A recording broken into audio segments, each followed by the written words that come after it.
Hi everyone, welcome to divine word. I am Anita. तो हम ना विश के फाइनल स्टेज में जब पहुंच जाते हैं तो ये समय ये सिचुएशन ना डेफिनेटली ज़रूर आएगा, क्योंकि जैसे ही हम जर्नी बिगिन करते हैं तब इन मेनी डिफरेंट वेज से हील होते हैं। और तब से ना यूनिवर्सल के साइन हमारे लाइफ में डिफरेंट वे से गाइड्स कर रहे होते हैं, हमें रेडी कर रहे होते हैं। तब हम फाइनल स्टेज पर पहुंच जाते हैं। बट जैसे जैसे हम फाइनल स्टेज पे पहुंच जाते हैं तो हमें जानना समझना शुरू हो जाता है कि यूनिवर्स के साइन हमें गाइड कर रहे हैं, हमें डिफरेंट वेज से अवेयर कर रहे हैं, हेल्प कर रहे हैं, साथ में सारी अच्छी चीज़ें भी हो रही है। बट ये सिचुएशंस और ये समय ना सारा कॉन्ट्रास्ट होता है। जस्ट यूनिवर्स के साइन होते हैं, बट ये सिचुएशन ये समय एक ऐसा होता है जहाँ पर स्टेबल है, जहाँ पर सारी चीज़ें रुकी हुई है, स्थिर है।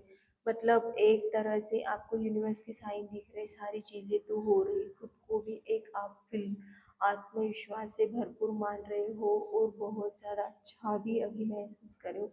बट फिर भी आपके मन में क्वेश्चन आया होगा कि ये सिचुएशन स्टेबल क्यों है। तो गाइज ये सिचुएशन यहाँ पर स्टेबल है, तो ये जस्ट आपके पास्ट कर्मा का जो कुछ भी बैलेंस है, जो कुछ भी शेष बचा हुआ रहता है, वो इसीलिए यहाँ पर ये सिचुएशन आती है जो कभी कॉन्ट्रास्ट होती है तो कभी ना बहुत ज़्यादा स्टेबल होती है, जहाँ पर दूर दूर तक विश फुलफिल होने के कुछ भी नामो निशान नहीं दिखते हैं। बस यहाँ पर आपको दिखता है तो सारी दूर दूर तक स्टेबल और स्टेबल। तो गाइज यहाँ पर सारी चीज़ें रुकी हुई है, तो यहाँ पर यूनिवर्स का साइन आपको दिख रहे तो ये नहीं होता है कि सारी चीज़ें रुकी हुई है तो विश फुलफिल नहीं होंगे। तो ये सिचुएशन आई है, स्टेबल आई है, तो ये बताता है कि आपकी विश डेफिनेटली पूरी होने वाली है। क्योंकि गाइस यहाँ से आपकी एक न्यू बिगिनिंग होने वाली है, क्योंकि ये समय आया है आपके पास्ट कर्मा का इम्पैक्ट है, जो कुछ भी बचा था उसका इम्पैक्ट इसीलिए है। तो ये समय है। बट अभी आप जो कर्मा कर रहे हो उसका भी रिजल्ट आपको मिलने वाला है, इसीलिए ये समय अभी स्टेबल है, रुका हुआ है।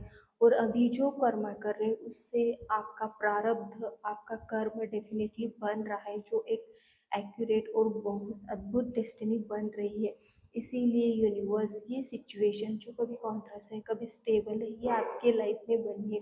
तब गाइस आपको ना ये सिचुएशन को देखकर सोचकर परेशान नहीं होना है, ना ही क्रिटिसाइज करना है और ना ही क्रिटिकल होना है। बस ये सिचुएशन ना कुछ क्षणों की या कुछ मिनटों की, कुछ दिनों की होती है। बट हम ना इसे लॉन्ग और स्टेबल तब बनाते हैं जब हम ना क्रिटिसाइज करते हैं, खुद को डिस्टर्ब करते हैं, खुद को इसे देखकर परेशान होते हैं। किसी का व्यवहार हो, सिचुएशन हो, कब तक हो, इस पे ना आपको उपाय नहीं ढूंढने, बस इसके लिए बस आप इजी वे से जल्दी से जल्दी इसे फिनिश करना है ना, तो बस जस्ट वन वे आप एक कर सकते हो। इसके लिए बहुत ज़्यादा ग्रैटिट्यूड एक्सप्रेस कीजिए, खुद की बहुत ज़्यादा केयर कीजिए, जिससे ना टू इजी वे से ये सिचुएशन तो आपकी क्रॉस होंगी और आपकी मनचाही रियलिटी टू फास्टर वे से आपको ज़रूर मिलेगी। Thank you so much.